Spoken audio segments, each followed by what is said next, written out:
It all began one night when she just didn't come home.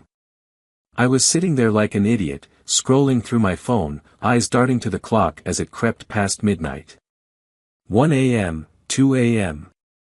The silence was deafening, no texts, no calls. Katie had mentioned going to some party, saying she needed to blow off some steam. Sure, I could accept that.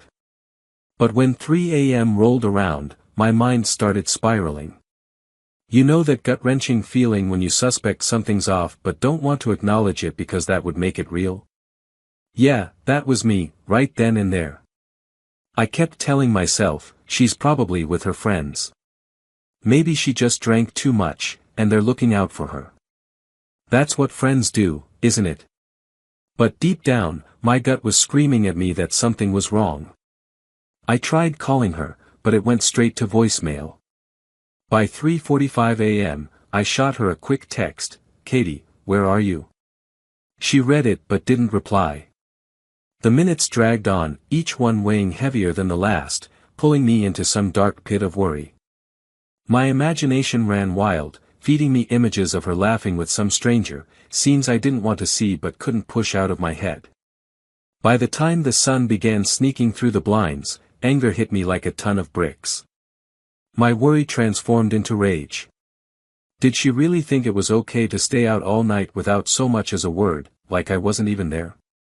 I remembered her walking out the door that evening, strutting in that little black dress, saying she needed a break. "I'm tired of dealing with your issues," she had thrown at me. That stung. My issues? Let's decode that. She was talking about my performance problems, which she had turned into the defining issue in our marriage. One time, just once, things didn't go right in the bedroom, and now it was like I was some defective husband. She never let it go, tossing out little jabs like, "Maybe you're just not into it." But, of course, real conversations were beneath her. No, Katie preferred to slap on a fake smile, go out with her friends, and pretend nothing was wrong. By 9 a.m., I had had enough. I snatched my keys and left the house. I wasn't going to sit there like a fool anymore. I had a friend, Dave, who lived not too far from where the party had supposedly been. On impulse, I called him. He answered, sounding half asleep but awake enough. "Hey, man, did Katie crash at your place last night? She hasn't come home." There was a pause, a long one. I could hear him shifting around, probably thinking hard about what to say. "No, dude, I haven't seen her. I thought you two were together." And that was it. That's when I knew. There was no more pretending, no more excuses. Something was definitely happening, and I was going to find out what. By noon, I decided to check the location app we both shared. She must have forgotten to turn it off. Rookie mistake. She wasn't with any friends, and she definitely wasn't at some afterparty. No, she was in some random apartment complex on the far side of town, nowhere near where she was supposed to be. My hands were trembling as I drove up to the building. I had no plan, no clue what I was going to do. Was I really going to confront her? Make a scene? Honestly, I didn't know. But the anger kept pushing me forward, like I was on autopilot, fueled by this raw need for the truth. When she finally walked out around 12:30, it all came crashing down on me. She still had on that same black dress, her hair a mess, makeup smudged. She looked guilty, or worse, satisfied, like someone who just had the night of their life. And the kicker? She wasn't alone. Some tall, clean-cut guy strolled out right behind her, zipping up his jacket like he owned the damn world. They didn't even see me, parked across the street. Katie beamed up at him with that same smile she used to give me, and then, right there in broad daylight, he leaned in and kissed her. I froze. My chest tightened up like a vice. Part of me wanted to jump out of the car, tear this guy to pieces, scream at her until I lost my voice. But I didn't move. I just sat there, gripping the steering wheel so hard my knuckles turned white. I watched as she climbed into his car, and they drove off, just like that. I stumbled back home in a fog, my mind spinning with a chaotic mess of emotions, questions, fury, embarrassment. They all came crashing in at once. How long had she been pulling this behind my back? Did she think I'd just stay oblivious? Was this really how she chose to handle our problems? When I got back, I didn't text, didn't call. I went silent, ghosting her, leaving her to wonder for a change where I might be. By the time evening set in, my phone lit up. Katie. A flood of messages began to pour in. Hey, where are you? Are you okay? Then, babe, I'm sorry. I should have come home last night. Please, just talk to me. I stared at her texts, feeling the weight of every lie she'd ever told, every excuse she'd made, every time she'd managed to twist things and make me feel like I was the one who was broken. And now, here she was playing the victim, acting like she just got a bit carried away. Morning came, and she showed up at the house in tears, banging on the door, begging for a chance to explain. That's when I decided this wasn't going to be some quiet, brush-under-the-rug situation. Katie stood outside, mascara running down her cheeks, looking like she'd been crying for hours. She pounded on the door again, her voice shaky as she called out my name. Ethan, please, just open up. Let me explain. Explain. What was left to explain, really? I wasn't ready to deal with her, but I was also done hiding behind walls. I opened the door, just a crack at first, just enough to see her standing there in the same black dress she'd left in, the one I saw her wearing when she walked out of that guy's place. Seeing her like that, all messed up and pitiful, didn't spark any sympathy in me. It just made me angrier. Explain what? I shot back coldly, stepping aside so she could come in. She winced at my tone but stepped past me, wiping at her eyes. She stood there in the living room, hands twisting nervously like a guilty schoolgirl. But I felt no pity. Not after what I'd seen. Not after that kiss. Ethan, it's not what you think, she stammered, her voice barely holding together. I almost laughed at how textbook her words were. I shut the door and leaned back against it, crossing my arms, waiting for whatever excuse she thought might smooth this over. Not what I think. I echoed, my voice low and icy. So, you didn't spend the night with some random guy, Katie? Because I'm pretty sure I watched you walk out of his apartment this morning. Pretty sure I saw him kiss you right before you climbed into his car. But by all means, enlighten me. Tell me what I'm supposed to think, because I'd love to hear it. Her mouth opened, but for a second, nothing came out.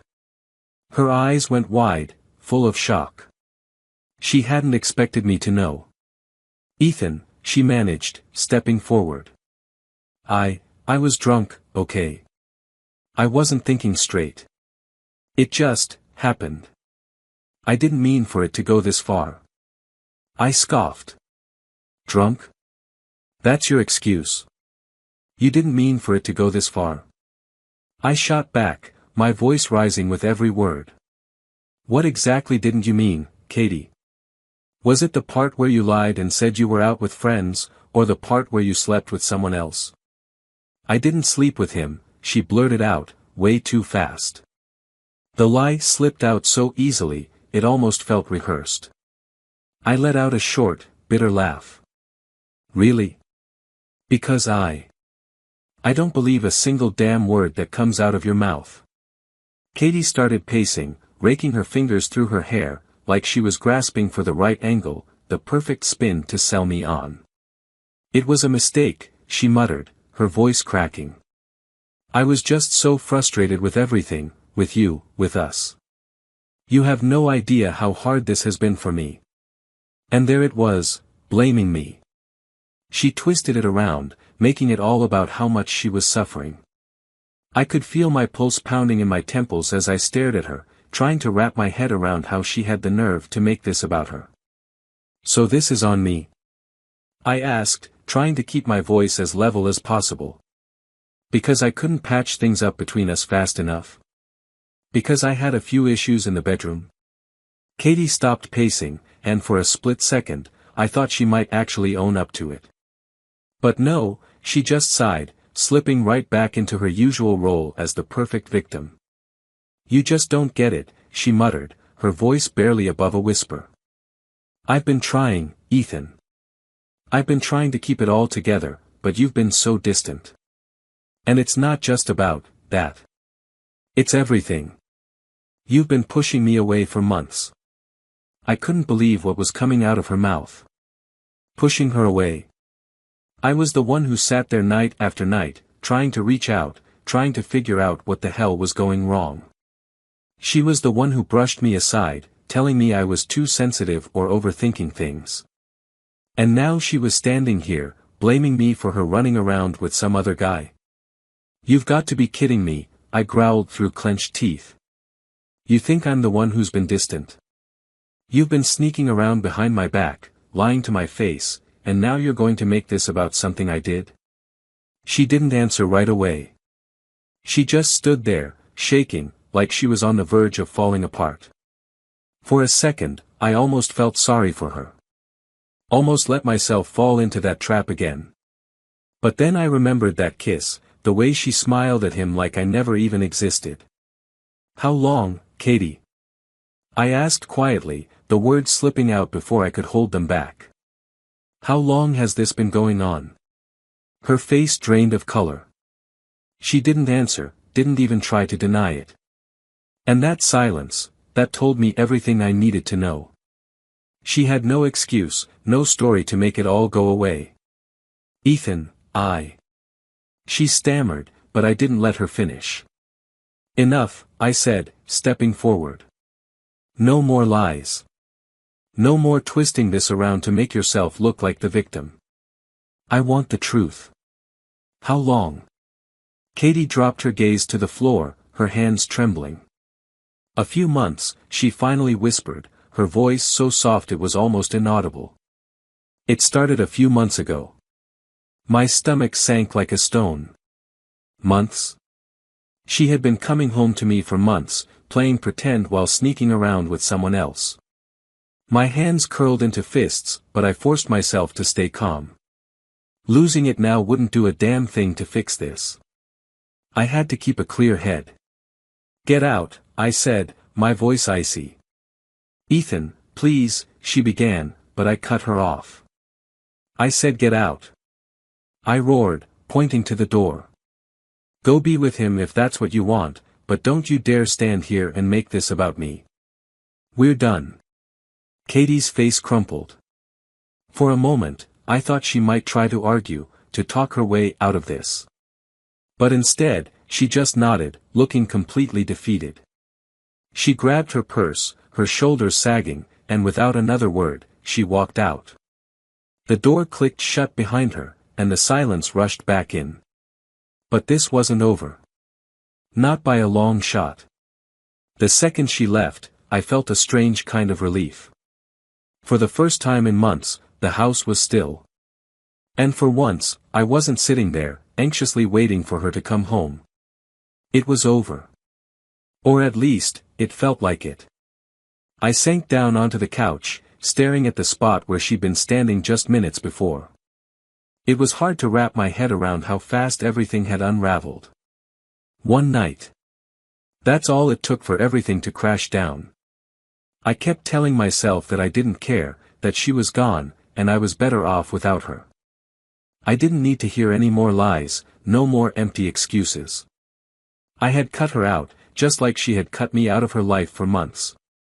I ghosted her, just like she had ghosted me emotionally. It felt like a fitting payback. But ghosting someone isn't as satisfying as you might think. Once the anger fades, all that's left is this emptiness. The adrenaline that had been propping me up was ebbing away, leaving me feeling drained. I pulled out my phone and stared at the texts she'd sent earlier, all still unopened, full of desperate, pleading words. "Ethan, we need to talk. Please, just pick up. I'm sorry. I know I messed up. Let's work through this. I miss you. Where are you?" Each message twisted my gut into a tighter knot. It all felt so staged. She didn't miss me, she missed having control, the security of knowing she had me wrapped around her little finger while she lived her double life. The more I scrolled through her words, the angrier I got. But there was something else, something deeper hiding beneath that anger, something I wasn't ready to face yet. Sadness. The kind that creeps in after the rage burns out, reminding you that the person you love just tossed everything away like it didn't mean a thing. By the next evening, I still hadn't replied, and honestly, I didn't plan to. But life has a funny way of throwing you off balance just when you think you've got a grip on things. It was around 7 p.m. when my phone buzzed again. This time, it wasn't a text. It was a call. From her. I stared at the screen, her name lighting up in front of me. I almost let it go to voicemail. Almost. But curiosity got the better of me. I wanted to hear what excuse she had now. I answered, making sure to keep my voice icy and detached. What? On the other end, her voice was a mess of sobs and frantic breathing.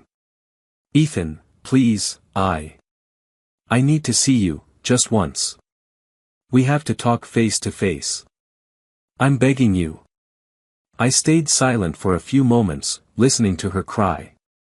It was pitiful. Or it would have been if a part of me didn't still feel something for her. That was the worst part of all. Despite everything she had done, I still cared. It was foolish, but it was the truth.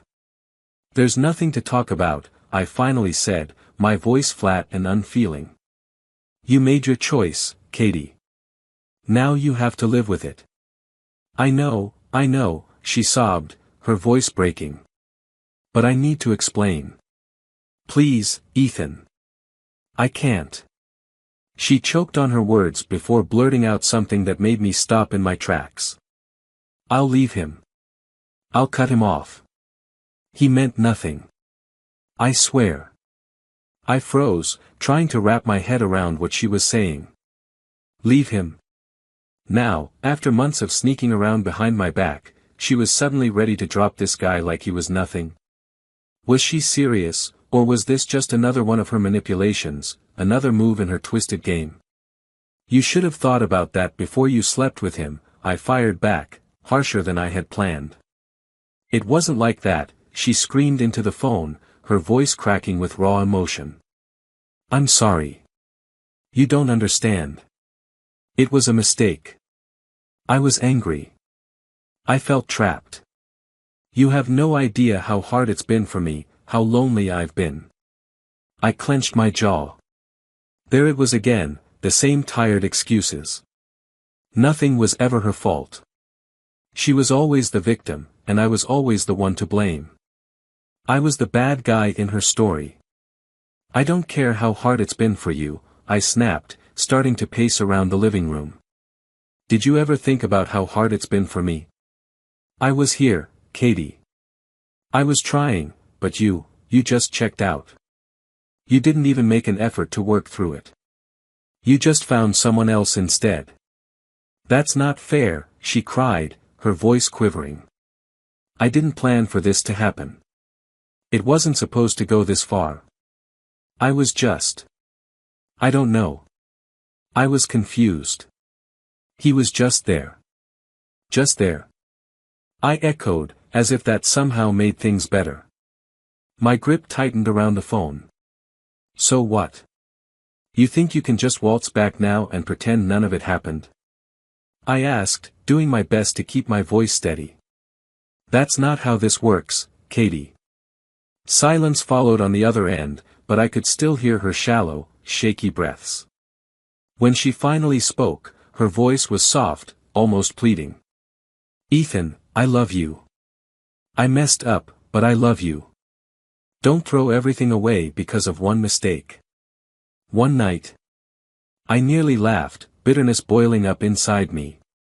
This wasn't about one single night. It was about the months of lies, the betrayal, the manipulation. It was about the fact that she looked me in the eye every day and pretended everything was fine while sneaking around with someone else. How could she even say, I love you, and mean it? You don't love me, I replied quietly, but with a firmness that left no room for doubt. You love the idea of me. You love the comfort and security I provide. But if you truly loved me, you wouldn't have done this. You wouldn't have acted like I was invisible while you were off with him. Ethan, please, she whispered, but I couldn't stand to hear another word. We're done, I said, my tone final and unwavering. Stop calling, stop texting. Just stop. Before she could get another word out, I hung up and tossed the phone onto the couch. My hands were trembling, and my heart pounded hard in my chest. The relief I had felt when I first ghosted her had vanished. Now, all I felt was the crushing weight of reality bearing down on me. Sure, I was free, but that freedom didn't feel good. It felt hollow, like something had been ripped out of me and replaced with an unbearable emptiness. I stood there in the empty living room, the silence louder than ever. This was the part no one ever talks about, the aftermath, when even though you know you've made the right choice, you're still left standing in the ruins, questioning if things could have gone differently. The next few days blurred together. I had thought cutting her off would bring peace, but it didn't. Ghosting her was just a temporary bandage over a wound that was festering underneath. Katie didn't reach out again for a while, and I wasn't sure if that was a good thing or not. The house felt too quiet, too empty.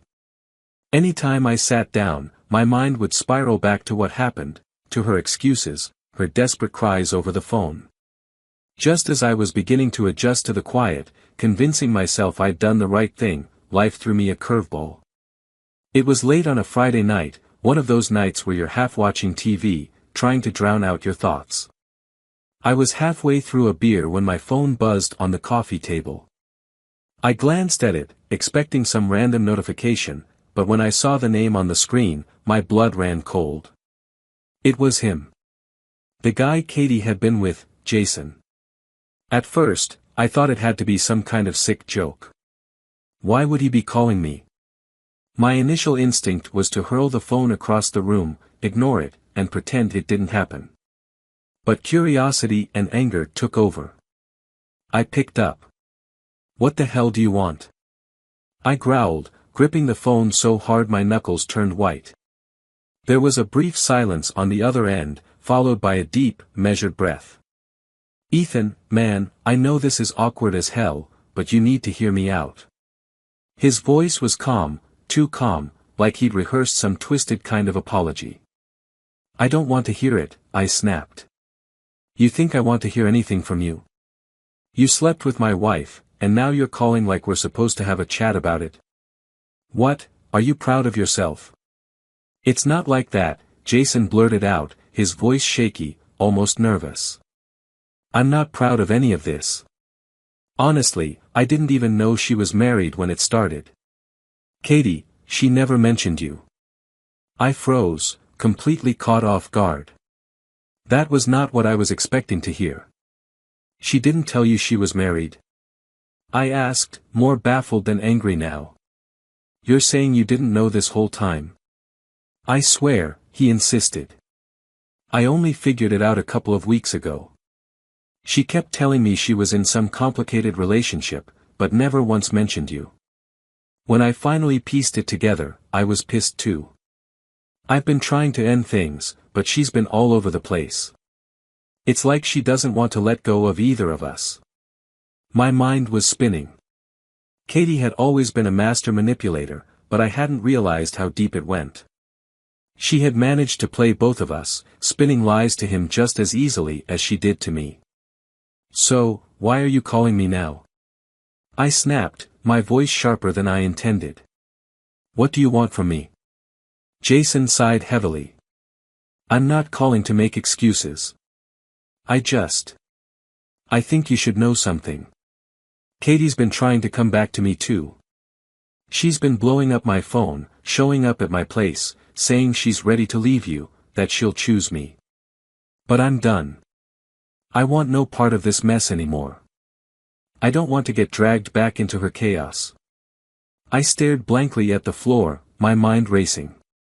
This was too much, too absurd.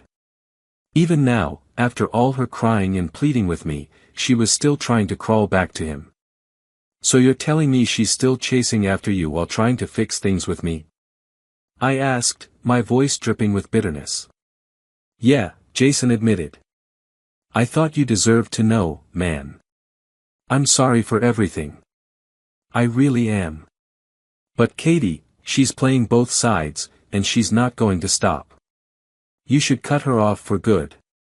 She's toxic. Toxic. That word hit me like a punch to the gut. As much as I hated to admit it, Jason was right.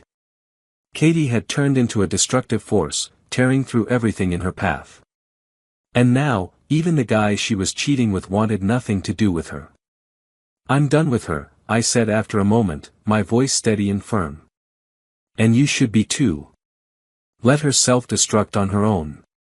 I already have, Jason replied quietly. Take care of yourself, Ethan. You don't need someone like her dragging you down. I hung up without saying another word. My hands were trembling, my mind racing with everything I had just learned. Katie wasn't just trying to salvage our marriage, she was desperately trying to keep both of us around, like we were backup plans for her twisted sense of security. It made me sick to my stomach. I sat there for a long time, staring at the phone in disbelief. Every time I thought I had a handle on this mess, something new came up, revealing just how deep her betrayal went. This wasn't just about cheating. It wasn't about one mistake or one night. Katie was a liar, a manipulator, and I had been blind to it for far too long. The next morning, I woke up with a sense of clarity I hadn't felt in months. Jason's call had finally opened my eyes to something I hadn't wanted to fully accept. Katie wasn't going to stop. She wasn't going to give up until she had me, or him, or both of us. That was the kind of person she was, she didn't know how to let go, and she didn't care who she hurt as long as she got what she wanted.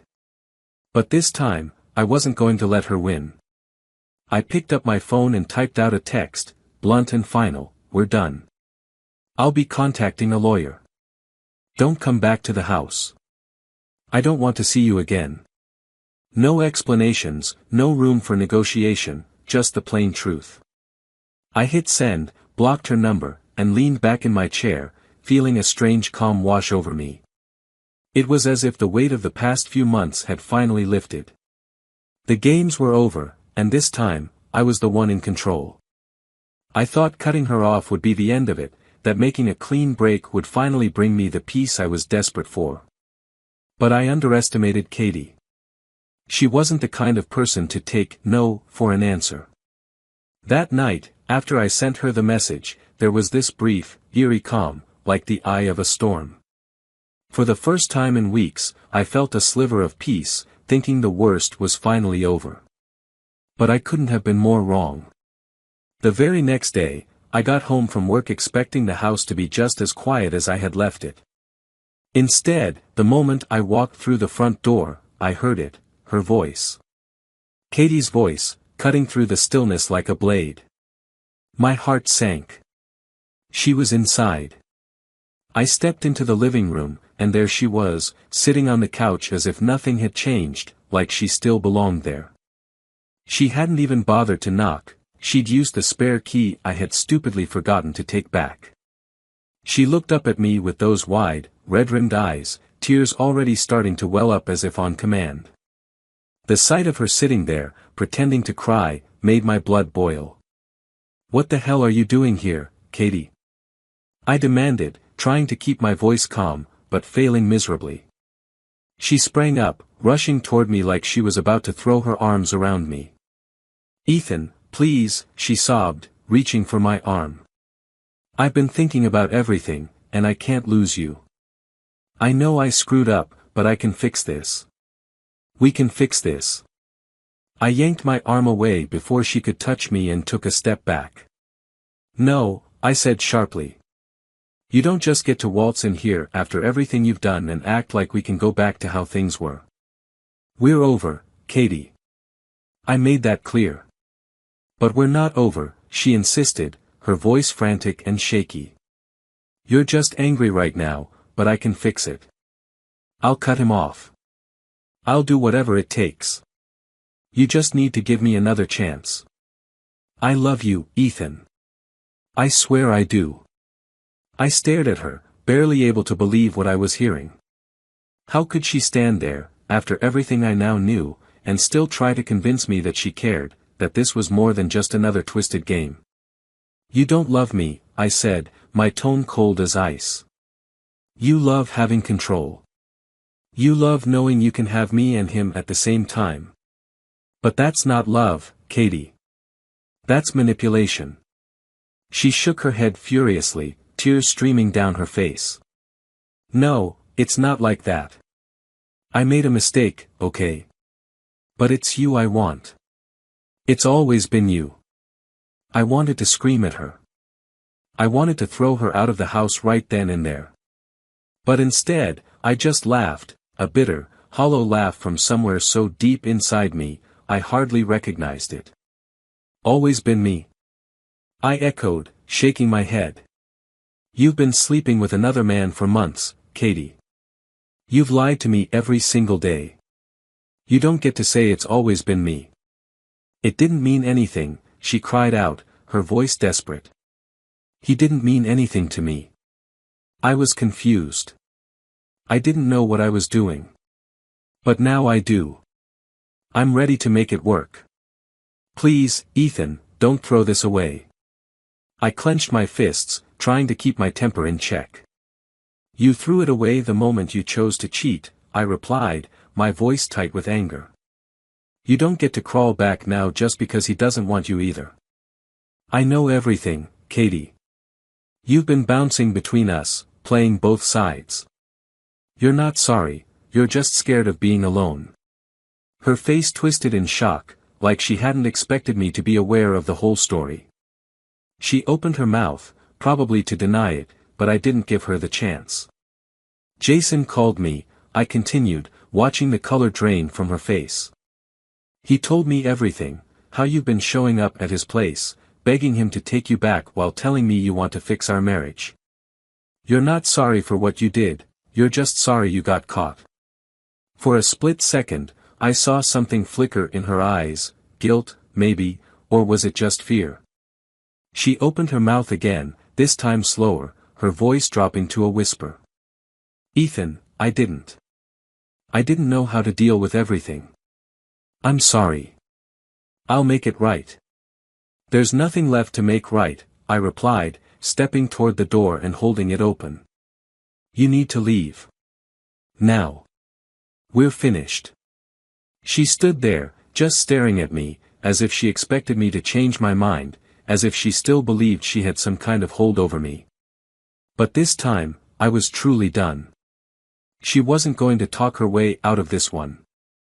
Slowly, she wiped her face with the back of her hand, straightened her posture, and fixed me with a look, a cold, hard stare that made me realize I had never really known who she was. The tears stopped. The shaking was gone. Any hint of remorse disappeared. Fine, she said, her voice icy and full of venom. If this is what you want, then fine. But don't pretend you're some innocent victim, Ethan. You've got your own problems, and you know it. You're not exactly a prize. I froze.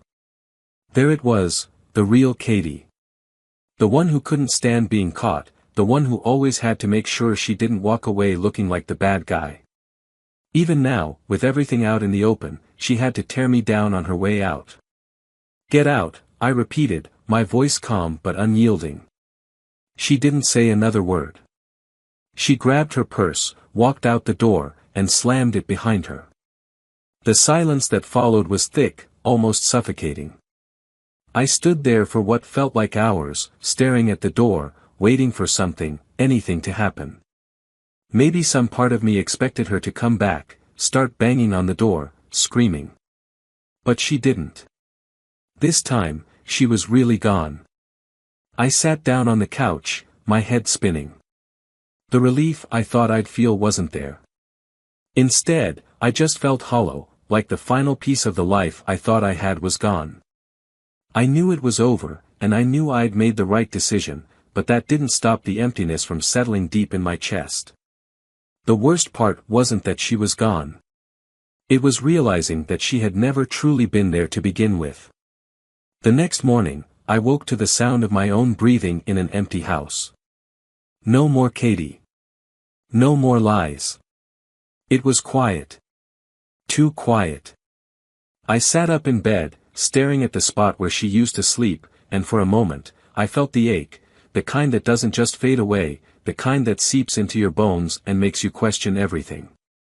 But as I lay there, I realized the sadness was mixed with something else, relief. She was really gone this time. No more games, no more pretending.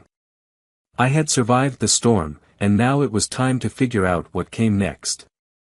By the time I got downstairs, I saw it, a note on the table, in her handwriting. I had forgotten about the spare key she still had, but she must have snuck in to leave it behind. The message was short, sharp, dripping with bitterness. You'll regret this. You could have fixed us, but you're too weak to try. Don't think you'll find better than me. You never deserved me anyway. I almost laughed when I read it. It was so her, right to the very end. Twisting the knife, trying to make me feel like I was the problem, as if she were doing me a favor by walking away. But this time, the note didn't sting the way she intended. If anything, it was just confirmation of what I already knew. Katie wasn't capable of taking responsibility for her mistakes, and this was her final attempt to make me doubt myself. I crumpled the note, tossed it into the trash, and made myself a cup of coffee. The day stretched out in front of me like a blank slate, and I had no idea what to do with it. I tried focusing on the small things. I cleaned the kitchen, did some laundry, anything to keep my mind off the wreckage of the past few weeks. But as I folded shirts and scrubbed dishes, my thoughts kept drifting back to her, to the fights, the lies, and then to Jason's call. Jason. I couldn't shake the strangeness of the whole situation. The guy she cheated with turned out to have more decency than she ever did. At least he'd had the guts to come clean and tell me the truth, something Katie would never have done. It made me wonder, was he just as blindsided by her as I was? Was he just another pawn in her messed up game? By noon, I knew I needed to get out of the house. Being surrounded by all the reminders of her, of us, was suffocating. I grabbed my keys and headed out for a drive, not caring where I ended up, just needing to clear my head. The streets were busy, but inside my car, it was just me and my thoughts. For the first time, I let myself truly feel the weight of everything that had happened. The betrayal, the months of lies, the anger, the hurt, it all crashed over me like a tidal wave, and I had no choice but to let it wash through. I pulled into a random park and sat there for a while, watching the world go by, couples holding hands, kids playing, people walking their dogs. Normal stuff. The kind of life I thought I had. But now it all felt so far away, like it belonged to someone else. It wasn't that I was sad about losing her. I was sad about losing the life I thought we were building. The future I imagined we'd have. The plans we'd made, the trips we talked about, the holidays, even the silly things like decorating the house for Christmas. All of it was gone, replaced with the cold reality that I had been living a lie for months. It wasn't just Katie's betrayal that cut so deep. It was the realization that the person I thought I knew never really existed. She'd been playing a role, pretending to be someone she wasn't, and I fell for it, completely. I trusted her, gave her everything, and she tore it all apart like it meant nothing. But as I sat there, watching the world move on around me, I realized something else. This wasn't the end. It felt like it in the moment, but it wasn't. Life was still moving. I was still here, breathing, thinking, hurting. But I was also free. Free from her lies, free from her manipulation. And that was something. I started driving again, still with no real destination in mind, just letting the road take me wherever. Eventually, I found myself pulling into the parking lot of a lawyer's office. It wasn't planned, but I knew it was the right step. Inside, a middle-aged woman greeted me, the kind who looked like she'd handled 1,000 cases like mine. She didn't ask too many questions, just the essentials to get things started. Divorce. The word felt final, but it also brought a sense of closure, an end to something toxic. We went through the details, the paperwork, the logistics of splitting everything. It was all very clinical, almost emotionless, but maybe that was for the best. The sooner it became official, the sooner I could truly move on. When I stepped out of the office, the sun was starting to set, casting long shadows across the parking lot. I stood there for a moment, taking in the reality of it all. This was real. This was happening. I was moving forward, and there was no turning back. Driving home, something shifted inside me. The sadness was still there, sure, but it didn't feel as heavy. There was space for something else now. Hope, maybe, or at least the possibility of it. When I walked through the door and stepped inside, for the first time in weeks, it didn't feel like the walls were closing in on me.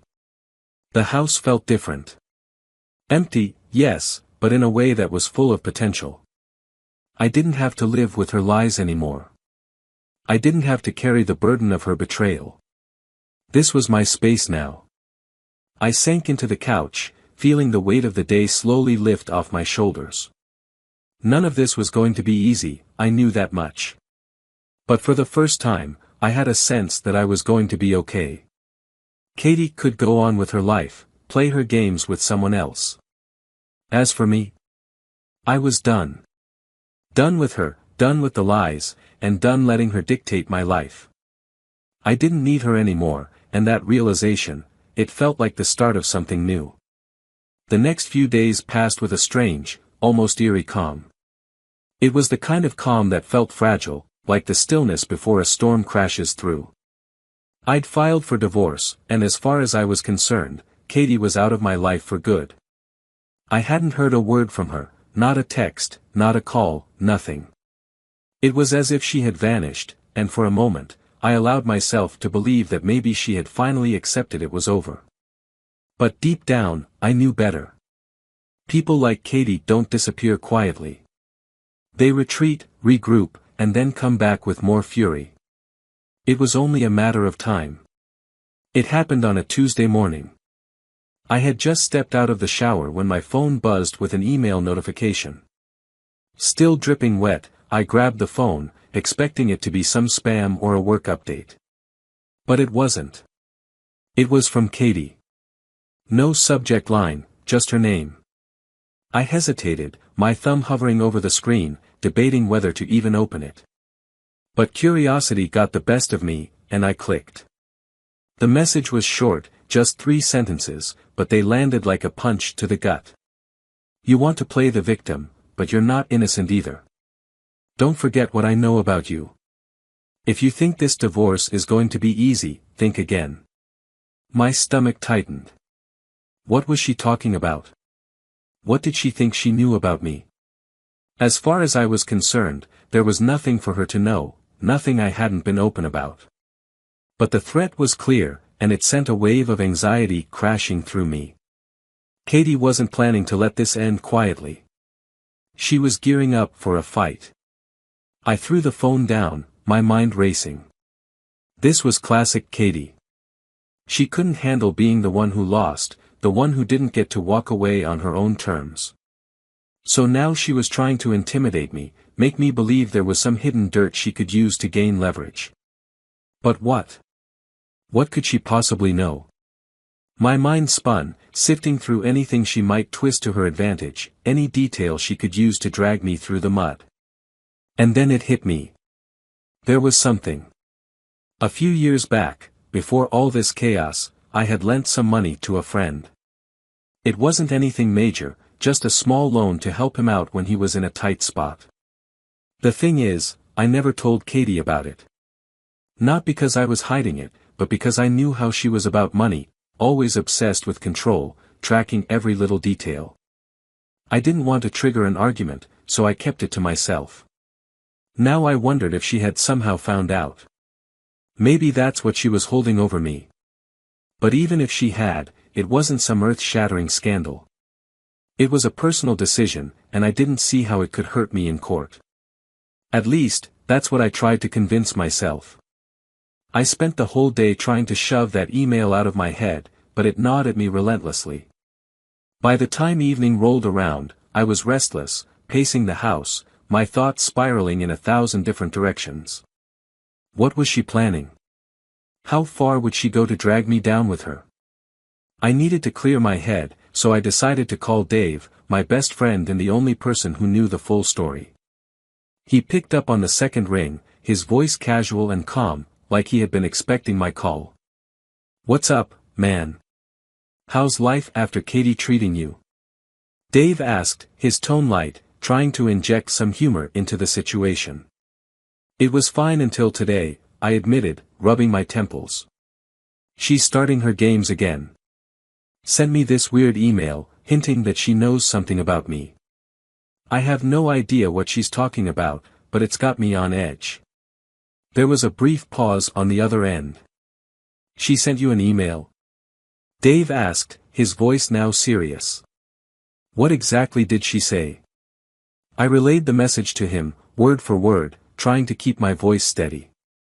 Dave stayed silent for a moment, and when he finally spoke, his tone had shifted to one of concern. "Listen, man, you know she's just trying to mess with your head, right?" he said. "She doesn't have anything on you. This is her playing mind games, trying to get you to panic. You've seen this from her before." I nodded, even though he couldn't see me. "Yeah, I get that, but it's the way she phrased it. I don't think she's done with me, Dave. I can feel it. For her, this isn't over. She's a snake," he muttered, "but she can't hurt you if you don't let her. You've got the truth on your side. She can play dirty, but she can't invent lies that'll stick." "I hope you're right," I replied, though a part of me still felt uneasy. We continued to talk for a while longer, shifting the conversation to meaningless topics, work, sports, anything to help take my mind off Katie. By the time we hung up, I felt a bit calmer, though the tension still lurked in the back of my mind, refusing to go away. That night, I lay in bed, staring up at the ceiling, replaying her words over and over in my head. Was she just bluffing, trying to throw me off balance, hoping I'd flinch? Or did she actually have something up her sleeve? I didn't know, and that uncertainty terrified me. Katie was unpredictable, and I had no clue what she might try next. The following morning, I decided it was time to stop being reactive. I couldn't just sit around, waiting for her to make the next move. I had to protect myself. I called the lawyer I'd met with a few days earlier and laid everything out for him, the email, the vague threat, the uncertainty of what she might be planning. "She's bluffing," he said confidently, "but that doesn't mean we won't take precautions. We'll get ahead of this. If she tries anything, we'll be ready." A wave of relief washed over me. For the first time in days, I felt like I had a grip on the situation, like I had a plan. Katie could send all the cryptic threats she wanted, but I wasn't going to let her manipulate me anymore. I hung up, feeling a strange mix of determination and exhaustion. This was the start of the real battle, the one I had been expecting. Katie wasn't going to let go easily, but I wasn't going to let her tear me down either. The calm was officially over. The storm was coming, but this time, I was ready. A week passed by in a blur of preparations, meeting with my lawyer, gathering documents, double-checking every possible detail that could be used against me. The tension between me and Katie simmered beneath the surface, like a ticking time bomb that could explode at any moment. Every day, I braced myself, waiting for her next move, wondering what kind of game she'd play next. Then it happened. Just as I was starting to believe I might have overestimated her, I received another email. This time, it wasn't a vague threat. It was a direct declaration of war. Subject line, "You've left me no choice." I opened it, feeling my stomach knot as I scrolled through the message. "Ethan, since you've chosen to make this so difficult, I'll have to make sure the truth comes out. You've always played the role of the good guy, but let's not forget about your little loan to Dave. I know all about the money you've been hiding from me. You think you're just going to walk away clean, but trust me, once I tell the court how you've been hiding finances, you won't look so innocent anymore. I'll drag this divorce out for as long as it takes. You're going to regret ever trying to leave me. My heart sank. She knew. Somehow, she had discovered the loan I gave to Dave, the one thing I thought she'd never find out about. And now, she planned to use it against me, to make me look like a secretive, dishonest husband. It wasn't a massive amount, but it was enough to cause problems if she framed it just right. The worst part? She could drag this out. She thrived on conflict, feeding off chaos. The messier things got, the more control she'd feel she had. And now, she was turning this divorce into a full-blown war. I slammed my laptop shut and began pacing the room, frustration boiling over. The walls felt like they were closing in on me, trapping me in a game I had no desire to play. I didn't know how far she was willing to go, but I knew she wasn't bluffing anymore. She was serious. She wanted to make this as painful as possible. I grabbed my phone and called Dave, barely giving him a chance to pick up before I started talking. "Dave, we've got a problem," I said the moment he answered. "What's going on?" he replied, sounding confused. "Katie knows about the loan," I said, running a hand through my hair. "She's threatening to use it in court, make it look like I've been hiding money from her." There was a pause, followed by a long sigh from Dave. "Damn, man. I didn't think she'd sink this low, but I guess I should have known. Look, she can't use that against you. The money wasn't hidden, it was a personal loan between friends. It's not like you were stashing it away in some secret account." "Yeah, but you know how she operates," I said, my voice tight with tension. "She'll twist it around, make it sound like I was being deceitful. And the longer this drags out, the messier it's going to get." "Then don't let it drag out," Dave replied firmly. "You need to end this, Ethan. Fast. She's trying to rattle you, to knock you off balance. But if you stand your ground, she'll burn herself out." He was right. Katie was banking on me panicking, on me falling into a spiral of fear and doubt. But I wasn't going to give her that satisfaction. I took a deep breath, trying to calm my racing thoughts. I had to stay focused. I had to keep my cool. The next morning, I went to meet with my lawyer again, laying everything out on the table, the loan, the emails, the threats. He listened calmly, his expression barely changing, as though he'd handled 1,000 cases just like this before. "She's trying to intimidate you," he said, leaning back in his chair. "But we can handle this. The loan isn't a secret, it's not even considered marital property. It won't hold up in court." I nodded, feeling a small wave of relief wash over me. But the tension still gnawed at my gut. What if she keeps pushing? What if she drags this out for months, trying to make me give in? I asked. My lawyer offered a reassuring smile. "Then we drag her down with us. We've already filed for divorce, and we're on solid legal ground.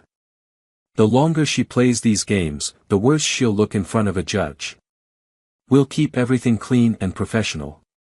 If she wants a fight, let her have one. But she won't win." His confidence was contagious. For the first time since this nightmare began, I felt like maybe, just maybe, I could come out of this with my life still intact.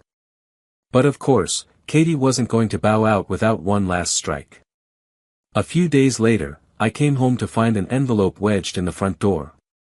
It wasn't from the court, nothing official. It was from Katie. I opened it, feeling that familiar knot of dread tightening in my gut. Inside was a single sheet of paper with a few photos clipped to it. The pictures showed me and Dave out for drinks, laughing in one, looking like we were deep in conversation in another. At first, I couldn't figure out what her angle was. Why would she send me these? Then I noticed the note scrawled on the back: drinking your troubles away while we're still married? This won't look good in court, will it? Don't forget, I can make you look just as bad as you're trying to make me. Keep playing, Ethan. I'm ready for it. It was such a petty, desperate move, photos of me and my friend, trying to twist it into some narrative of me being irresponsible or neglectful. But it was enough to remind me exactly who I was dealing with, someone who wouldn't stop until she'd torn me down completely. But something in me had changed. The fear, the anxiety, it wasn't as overpowering anymore. She was flailing, grasping at anything she could, and it was starting to show. She was losing her grip on me, and she knew it. That night, I went to bed without reacting. No angry text, no call to confront her. I wasn't going to play into her game anymore. If she wanted to keep throwing out threats, let her. I had the truth on my side, and more importantly, I had found the strength to see this through. The next few weeks were brutal.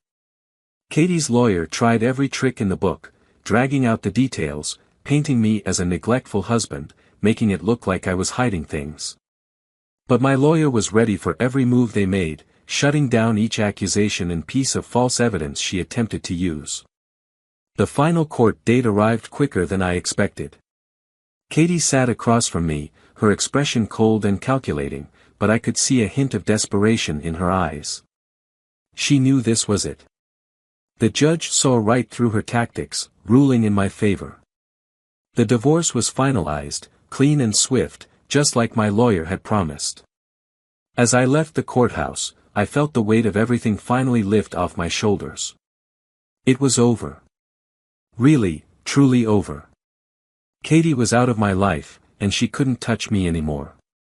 I drove home, the sun setting on the horizon, and for the first time in months, I felt a sense of peace wash over me. The storm had passed, and I was still standing, stronger than I had ever been. I had my life back. And Katie? She was just a chapter one had finally closed.